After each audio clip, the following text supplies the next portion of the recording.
Dear friends, आप सभी का फिर से स्वागत है मेरे यूट्यूब चैनल पर A for achievement stay with Preeti. और आज हम करेंगे 12th क्लास हिस्ट्री का चैप्टर नंबर 1 जिसका नाम है ईंटे, मनकी तथा अस्थियां। और आज हम इसका पार्ट 2 करने वाले हैं।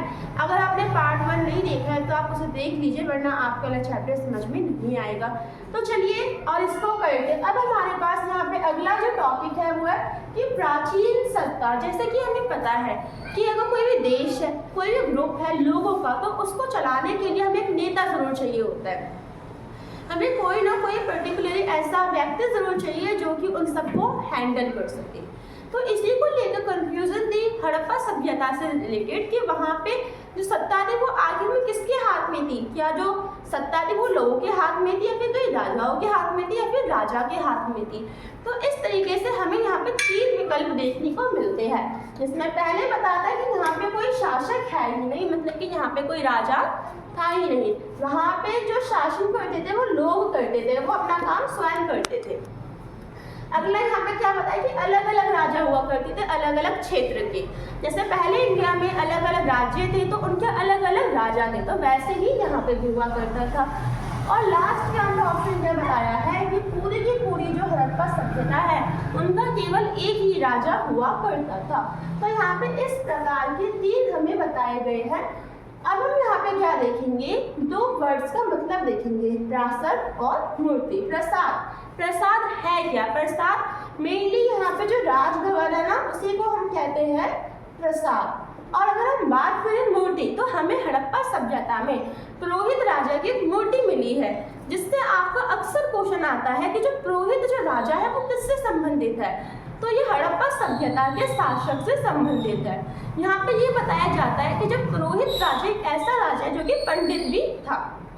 अब हमारे पास क्वेश्चन क्या आता है, मेन इंपॉर्टेंट पॉइंट है ये कि जो हड़प्पा सभ्यता है उसका अंत किस प्रकार से हुआ। यहाँ पे आपको 3 कीवर्ड्स याद रखने हैं। पहला प्राकृतिक आपदा, दूसरा स्थानांतरण, फिर तीसरा है बाहरी आक्रमण। प्राकृतिक आपदा से तो सब कुछ नष्ट हो जाता है। प्राकृतिक आपदा कौन कौन सी यहाँ पे आई? बाढ़, भूकंप और सूखा। इन तीनों के कारण जो हड़प्पा जो सभ्यता है वो खत्म हो गई, वो नष्ट हो गई। फिर स्थानांतरण, अब क्या हुआ, जब धीरे धीरे करके प्राकृतिक आपदा आई तो वहाँ के जो लोग हैं वो दूसरी जगह पे जाने लगे, जिस कारण जो हड़प्पा सभ्यता के जो क्षेत्र है वो खाली हो गए। और बताया गया है कि बाहरी आक्रमण, मतलब कि अगर हड़प्पा सभ्यता की किसी से लड़ाई भी होती है तो बाहरी आक्रमण के कारण क्या हुआ, जो हड़प्पा सभ्यता है उसका अंत हो गया।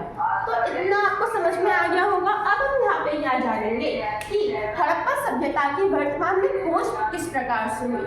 आपको पता है कि जब अंग्रेज आए थे तो यहाँ पे रेलवे का काम शुरू किया गया था, और रेलवे का काम जब शुरू किया गया तब यहाँ पे एक सभ्यता मिली थी जिसको हम कहते हैं हड़प्पा सभ्यता। और ये जो सभ्यता थी ये हमें मेनली जो धरती उसके नीचे मिली थी।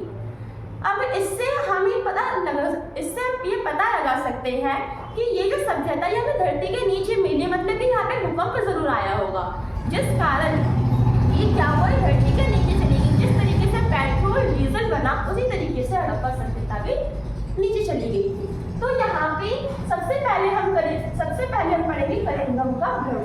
मोस्ट इम्पॉर्टेंट पॉइंट है कि कलिंगम पहले तो है कौन। कलिंगम पुरातात्विक सर्वेक्षण के पहले डायरेक्टर जो जनरल थे वो कौन थे, हमारे कलिंगम थे। अब इन्होंने किस प्रकार से हड़प्पा सभ्यता पे वर्क करा, इन्होंने बोला या फिर इन्होंने सोचा कि वो केवल लिखित जो साक्ष्य है ना उनके द्वारा ही इसका क्या करेंगे, अध्ययन करेंगे। लेकिन हमें तो पता है कि हड़प्पा सभ्यता की जो लिखित जो हमें अभिलेख मिले हैं उसका मतलब आज तक कोई नहीं निकाल पाया। क्यों? क्योंकि वो क्या है, चिन्ह लिपि है, इसलिए। तो इसमें क्या फ्लॉप होगा और ये चीज उलझ कर जाते। अब आता है कि कलिंगम का भ्रम किसे कहा जाता है। कलिंगम को मेनली ये भ्रम था कि जो हड़प्पा जो सभ्यता है ज़्यादा इम्पोर्टेंट सभ्यता नहीं है, ये ज़्यादा पुरानी सभ्यता नहीं है, ये 1000-2000 साल पहले की ही सभ्यता है। लेकिन ऐसा नहीं है। क्यों? क्योंकि जो हड़प्पा सभ्यता है वो विश्व की सबसे पुरानी सभ्यता, मतलब कि मेसोपोटामिया के साथ ही चल रही थी। क्योंकि क्या हुआ, एक दूसरे की जो सभ्यताएं हैं वहाँ पे अलग अलग सामान मिली। तो अब इनका भ्रम क्या था कि जो सभ्यता कोई समझ ही नहीं पाई कि आखिर में जो सभ्यता वो है क्या। ये रहस्यमय रह गई क्योंकि इन्होंने किसका सहारा लिया था? लिपि का सहारा लिया था, जो कि खुद एक रहस्यमय है। और पुरानी सभ्यता को ना मानना मतलब ये ज़्यादा पुरानी नहीं है, ये नवीन सभ्यता है। तो इसलिए क्या हुआ, ये हड़प्पा सभ्यता के बारे में ज़्यादा जानकारी दे ही नहीं पाए, तो इसी को हम इनका भ्रम कहते हैं। अब अगला जो टॉपिक है वो एक नवीन प्राचीन सभ्यता। इसमें आप 3 मेन व्यक्तियों के बारे में पढ़ेंगे। एक है रखाल दास बनर्जी, एक है राम साहनी और हमारे थर्ड है जॉन मार्शल। अगर आता है कि भारतीय पुरातात्विक सर्वेक्षण ये जो व्यक्ति है या फिर जो अधिकारी है वो कौन है, तो आप यहाँ पे इन दोनों का नाम लिखेंगे, रखाल दास बनर्जी और राम साहनी। अब हम पढ़ेंगे आगे मार्शल योजना के बारे में। अभी इससे पहले हमने पढ़ा था कनिंघम के बारे में, अब हम पढ़ेंगे जॉन मार्शल। कनिंघम और जो जॉन मार्शल है बहुत इंपॉर्टेंट है, व्हीलर का यहाँ पे ज़्यादा महत्वपूर्णता नहीं दिखाई गई है। तो देखिए जो जॉन मार्शल है, सबसे पहले तो इन्होंने ही भारतीय इतिहास को 3 भागों में डिवाइड करा है, और कनिंघम और जॉन मार्शल को हम भारतीय इतिहास का जनक भी कहते हैं। तो इन्होंने भारतीय इतिहास को प्राचीन, मध्यम व आधुनिक काल में डिवाइड करा है। अब हम यहाँ पे क्या देखेंगे कि इनका योगदान क्या रहा है हड़प्पा सभ्यता में। तो देखिए जो जॉन मार्शल है उन्होंने कनिंघम से ज़्यादा योगदान दिया है, क्योंकि उन्होंने निरीक्षण करा है, उन्होंने ही पूरे के पूरे विश्व को हड़प्पा सभ्यता के बारे में बताया है, और ये भी बताया कि जो हड़प्पा सभ्यता है वो आधुनिक सभ्यता है। तो देखिए कनिंघम की तरह ये भी आतुर थे इसके बारे में जानने के लिए। अब एक क्वेश्चन आता है कि जॉन मार्शल ने हड़प्पा सभ्यता की खोज के लिए कौन सी पद्धति अपनाई। तो आपको यहाँ पे क्षैतिज विभाजन जो पद्धति है उस पर टिक लगाना है, क्योंकि इन्होंने क्षैतिज विभाजन पद्धति के द्वारा हड़प्पा सभ्यता को जानने की कोशिश रही, लेकिन इसके कारण ये असफल होगा और इसको जान नहीं पाया जाता। इन्होंने इसे प्राचीन सभ्यता माना और विश्व के सामने इन्होंने इसको लाया। अब हम पढ़ेंगे व्हीलर, जो व्हीलर है, अब उन्होंने ये सक्सेस हो गए थे हड़प्पा सभ्यता के बारे में जानने के लिए, क्योंकि इन्होंने यहाँ पे क्षैतिज पद्धति को छोड़ के टीले वाली जो पद्धति है उसको अपनाया। अब हम क्या देखेंगे कि यहाँ पे खोजों का वर्गीकरण, मतलब कि जो हमारी हड़प्पा सभ्यता है उसमें जो जो वस्तुएं मिली है हमने उसको किस किस आधार पे बांटा है।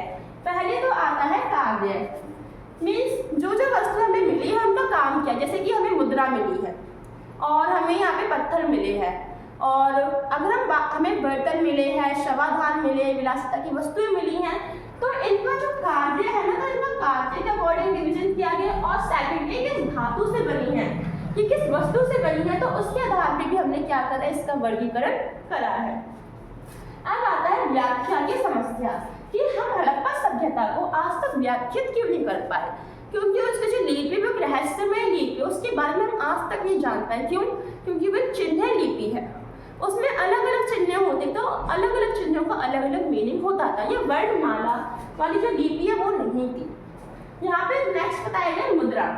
अगर आपको पता है तो हड़प्पा सभ्यता में हमें एक मुद्रा मिली है जिसमें एक योगी संत बैठे हैं, जिनको भगवान शिव, जो कि सनातनों या फिर हिंदुओं के क्या है, एक परम देव के रूप में माने जाते हैं। तो इससे हमें क्या पता चलता है कि यहाँ पे ये जो लोग थे देवताओं भगवानों पे भी विश्वास करते थे, जिसमें से एक थे शिव भगवान।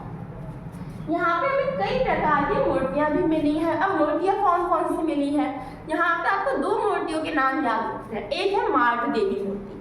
मार्ट देवी मूर्ति में हमें एक औरत की मूर्ति मिली है जिन्होंने बहुत सारे गहने पहने हैं, और इन्हीं को हम मार्ट देवी कहते हैं। अब अगला आता है पुरोहित राजा, जिनके बारे में मैंने आपको पहले ही बताया था, जो कि एक राजा भी है और एक पंडित भी है। बस इतना सा ही था आपका चैप्टर को अच्छे से करने के लिए सपोर्टिंग क्वेश्चन जरूर कर लो ना। नेक्स्ट वीडियो के लिए कमेंट जरूर करें। Thank you.